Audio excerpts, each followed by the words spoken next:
Crushing fabric అండి. Total ఇలా weaving design వచ్చేసింది. మనం ఫ్రాక్ చేసాము. వెస్ట్ పార్ట్ వచ్చేసి ప్రిన్సెస్ కట్, సపరేట్ కోట్ ఇచ్చామండి.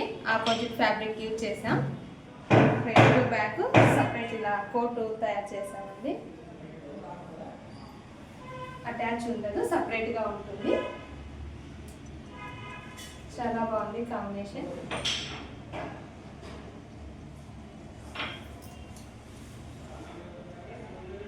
నెక్స్ట్ అండి క్రాప్ టాప్ చేసాము. ఇలా చూడండి, మొత్తం వెస్ట్కి వచ్చేసి వచ్చేసాయి. లెక్కన్స్ కూడా డిఫరెంట్గా చేసాము. బ్లౌజ్ వచ్చేసి ప్రిన్సెస్ కట్ ఇచ్చామండి. నెక్ చూడండి డిఫరెంట్గా ఉంది. నెక్ కూడా చాలా డిఫరెంట్గా వచ్చేసింది. నెక్ షేప్ వచ్చేసి ఫ్రంట్ పార్ట్కి ఇలా డిఫరెంట్ నెక్ షేప్ ఇచ్చాము. బ్యాక్ కూడా ఇలా పార్ట్ షేప్ ఇచ్చేసి ట్యాజిల్స్ ఇలా డిఫరెంట్గా చేసాము. ప్రతిదీ యూనిక్గానే ఉంటాయండి.